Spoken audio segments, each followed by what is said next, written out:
autor, cuando son exactamente las 15:35 minutos, atravesamos la tarde, estamos en una charla amena, sincera, con Tomás Abraham, aquí.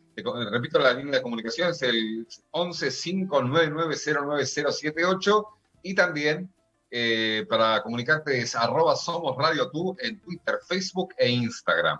Así que ya sabes, si quieres dejarle una preguntita a Tomás o algún comentario para nosotros, podés hacerlo a través de estas vías. Estábamos charlando con Tomás acerca de todo lo relacionado a su origen, sus comienzos y demás, antes de la tanda, y ahora quería entrar un poquito en el terreno que tiene que ver con... hay unas cuestiones que hablábamos en off antes, Tomás, en referencia a tu trabajo. Me quedó esto del trabajo, porque yo quiero hablar de mi trabajo, me dijiste, fuera del aire.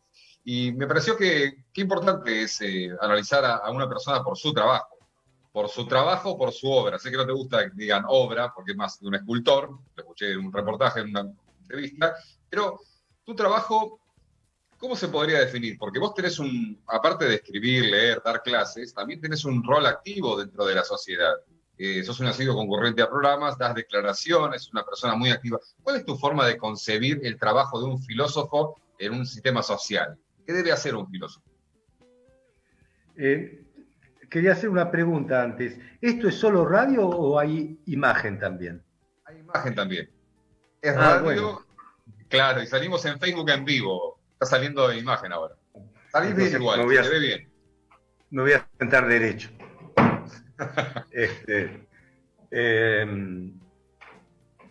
Sí, yo en realidad yo hace bastante tiempo que intervengo muy de vez en cuando en los medios de comunicación, pero en un momento lo hice con bastante frecuencia.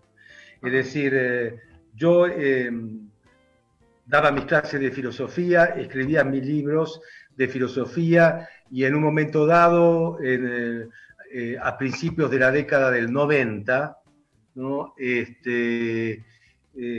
Tuve el impulso de pensar la Argentina, mi Argentina, porque en realidad las clases que yo daba y la formación docente a la que estaba abocado y algunos trabajos escritos y mi primer libro también, Pensadores Bajos, tenían que ver con mi formación filosófica, con Foucault, con Sartre, con Deleuze, con todo ese tipo de cosas.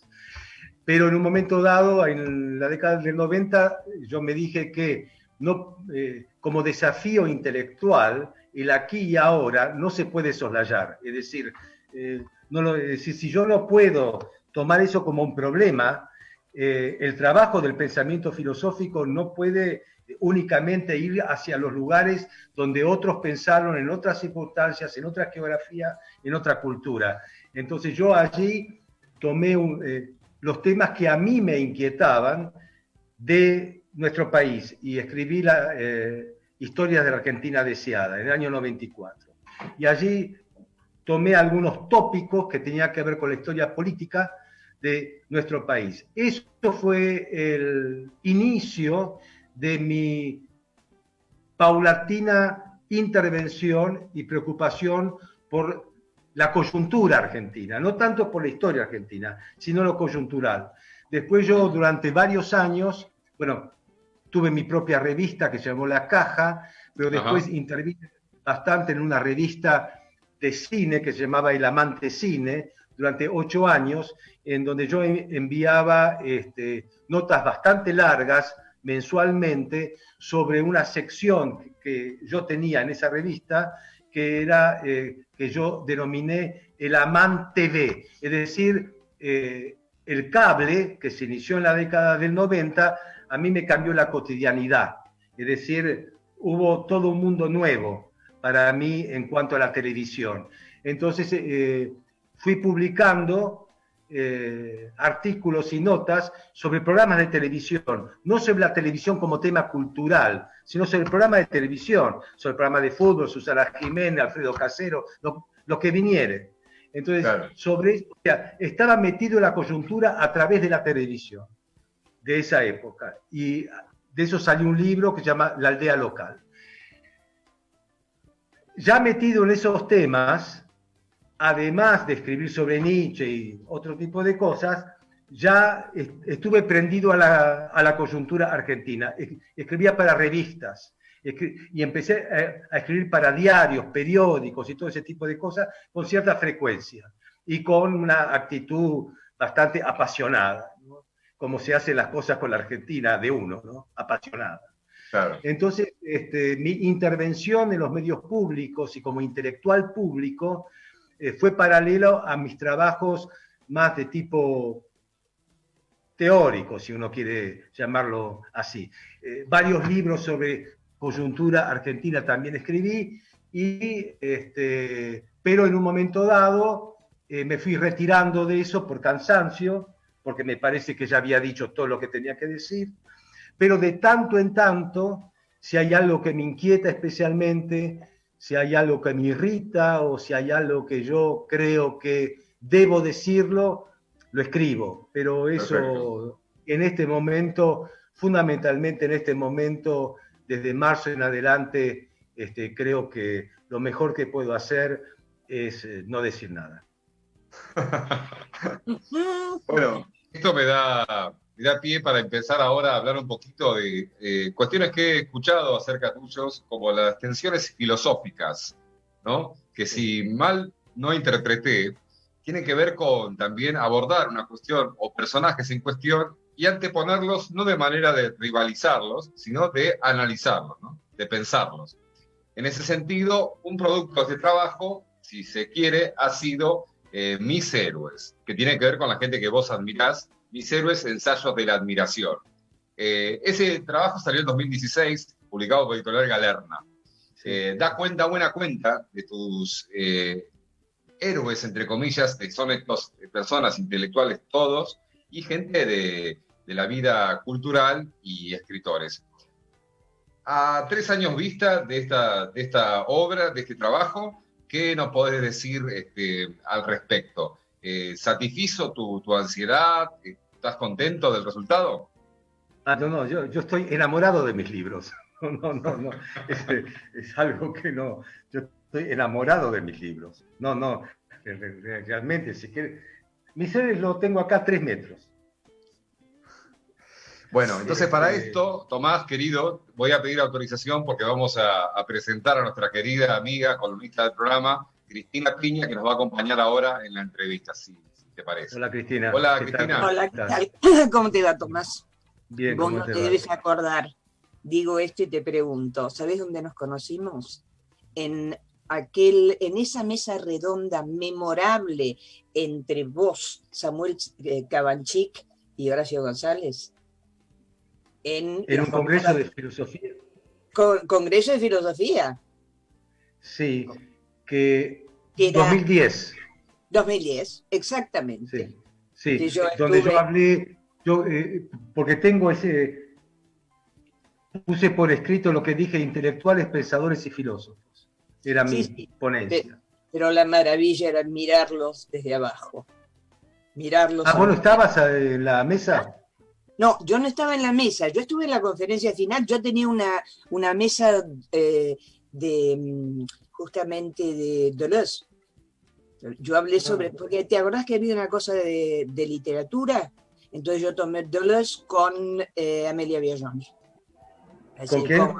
Con Amelia Biagioni, la poeta, por el devenir, el devenir animal. Bueno, yo te conocía de ahí y lo que pasa en esa conferencia es que había que verlos a los tres, porque eran realmente un espectáculo. Eran un espectáculo los tres. Dejemos esto aparte, alguna vez lo charlaremos. Tomás, va a decir, no me llamó la atención porque he leído muy bien tu obra, pero hay esos 4 fragmentos o partes en las que dividís el libro, que es literatura, ¿cómo que se llama? Filosofía, no me acuerdo el orden exacto, música e ideas. Si se me escapó algo, pintura también aparece. Entonces, bueno, yo siempre supe que vos eras un lector absoluto. Lo que me fascinó del libro es cómo abre es decir, uno se daba cuenta, pero no con la potencia que tiene este libro. ¿Mm? Ajá. Es decir, ¿qué te llevó a Gracias. hacerlo? No me acuerdo. Bueno, es como el murciélago, son accidentes. Eh, Me vino a ver un escritor, Gonzalo Garcés, que Sí, era editor en Galerna, y pidiéndome un libro. Y yo fui pensando y pensando, yo tenía mucho escrito disperso, y tenía mucho escrito disperso y fui seleccionando, y fui mi propio editor. Y en un momento dado se me ocurrió que lo que yo estaba seleccionando eran mis escritos sobre gente que yo admiraba. Amelino Tombo, o Shandor Maray, o Inde Kertész, o Marilena Walsh, o Tony Judd, o Alperin Glenn Dongui, Gould, Glenn Gould, Glenn, Glenn Gould, o Woody Allen, Bernard, Fellini, Coppola, ay, fíjate, Werner Herzog, y me daba cuenta o María Bethânia y Bob Dylan, digo, entonces ahí surgió este tema del que me dio una idea Deleuze, que decía que la gente no sabía admirar, que la admiración es algo muy generoso de uno, por supuesto, porque uno se entrega a uno que es de alguna manera superior a uno, pero es una superioridad que no nos inferioriza, es como que nos elevan, es decir, aquel que nosotros admiramos nos lleva con él de viaje. Entonces no es una situación de competencia, es una situación en que uno reconoce eso del otro, y eso creo que lo escribí en la presentación, algo así.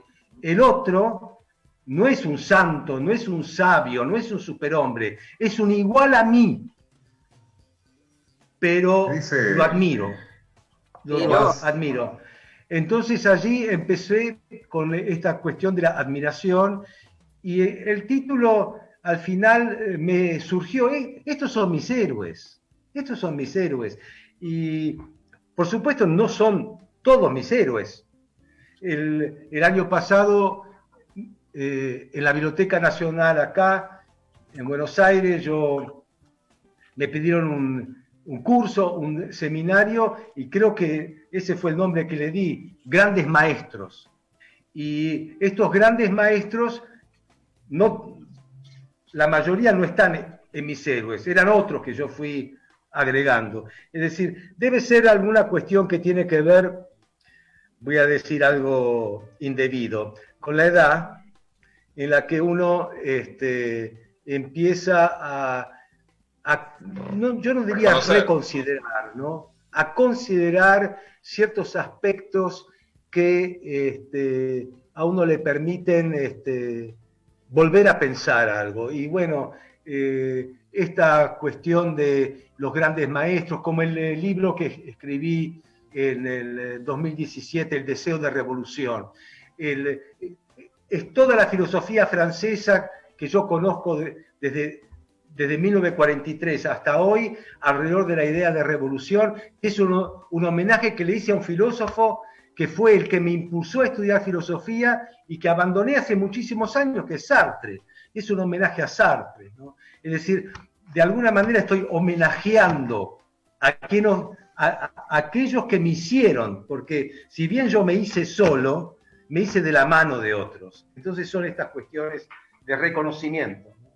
Tomás, uno de tus admirados que figuran en el libro, que aparecen en el libro, bueno, hay que decir también que tiene un epígrafe que antecede, que es de Thomas Bernhard, que dice: la verdad es que no amamos a Pascal porque sea tan perfecto, sino porque en el fondo es un tan desvalido, ¿no?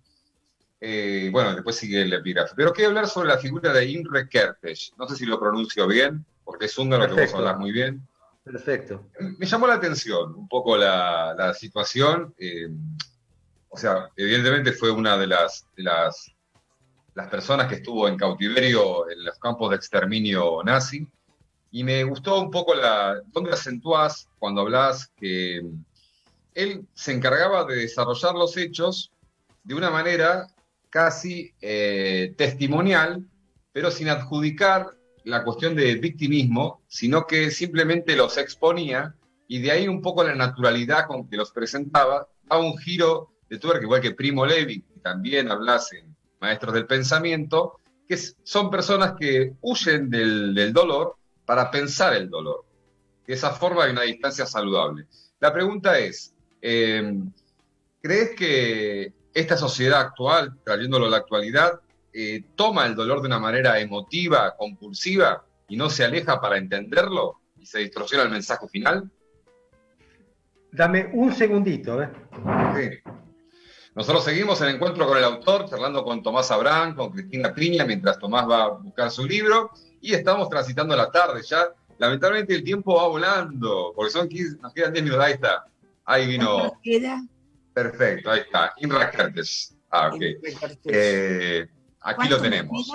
¿Cuánto nos queda? 10 minutitos nada más. ¿Cuánto nos queda de tiempo? 10 minutos. 10 minutos, bueno. 5 minutos, perdón, 5 nos queda, nada, me dice el operador. Que conteste esto y yo quiero hacerle una pregunta por lo menos más. Sí, bueno, vamos a hacer lo que podemos, ¿viste? En el aire se va desarrollando así. Siempre es caótico esto, nunca es establecido y rígido. Afortunadamente. Una cosa es el dolor tal como yo lo pensaba y escribí sobre eso en distintos tipos de contextos y momentos. El dolor y otra cosa... Nosotros estamos viviendo una situación de mucho dolor ahora.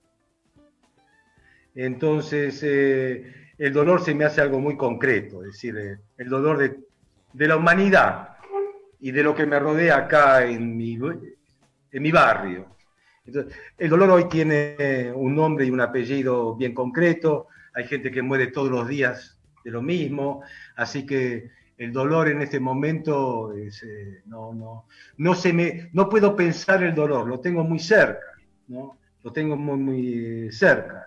Es decir, he pensado acerca, el dolor fue pensado por la filosofía desde sus inicios, desde los griegos. Fue pensado especialmente por los estoicos, es decir, ha sido pensado por mucha gente. Después ha sido permanentemente pensado.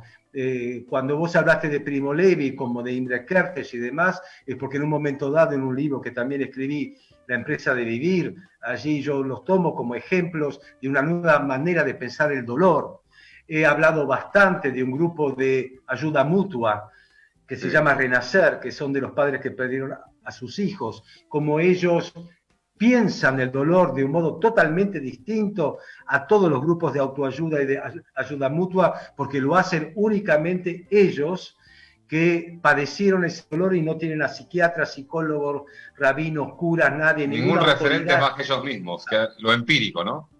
Ellos mismos se fueron haciendo con eso y justamente tampoco desde el lugar de la víctima. Lo interesante de Primo Levi o de Imre Kertész o del grupo Renacer, es como ellos, involucrados directamente con el tema del sufrimiento. Por ejemplo, el grupo Renacer no habla de dolor, dicen, hablamos de sufrimiento. Para ellos es distinto. El sufrimiento es como más integral, digamos. Entonces, hablan del sufrimiento, pero no se victimizan. Y esto es muy importante, porque en nuestra sociedad, voy a hacer un poco de política, en nuestro entorno cultural, la victimización es el pan de cada día, es el lugar común. Es decir, la palabra solidaridad, o la palabra esta, o la palabra la otra, la palabra vulnerables y la palabra todo esto, está en la boca de todos los gourmet de la victimización. Entonces, cuando uno ve, ¿no?, a los que vienen de ese infierno, ¿no?, y no quieren ese lugar, quieren otro lugar. Entonces yo creo que hay un aporte importantísimo para la filosofía, de parte de la experiencia de esta gente, de experiencias extremas de cataclismos colectivos y de genocidios contemporáneos. También lo hubo en la Argentina con Pilar Calveiro, que tiene que ver con los desaparecidos, con Héctor Schmuckler, que también tiene que ver con eso. O sea, son ejemplos que yo tomé, ¿no?, de nuevas maneras de pensar el dolor, y no solamente el dolor, sino un lugar del que se puede pensar, creo que todo, ¿no? Entonces, en ese sentido, en este momento, además, en donde estamos en una situación medio a la intemperie, con un poco de desamparo respecto de un sufrimiento de distinto tipo, a veces psicológico, la depresión de muchísima gente que está sola y encerrada, que no puede salir. Yo tengo la suerte de estar acompañado, otros no, otros que están perdiendo su sustento, etc. El dolor hoy en día es algo inmediato, y realmente lo único que yo espero cuando hay dolor es alivio.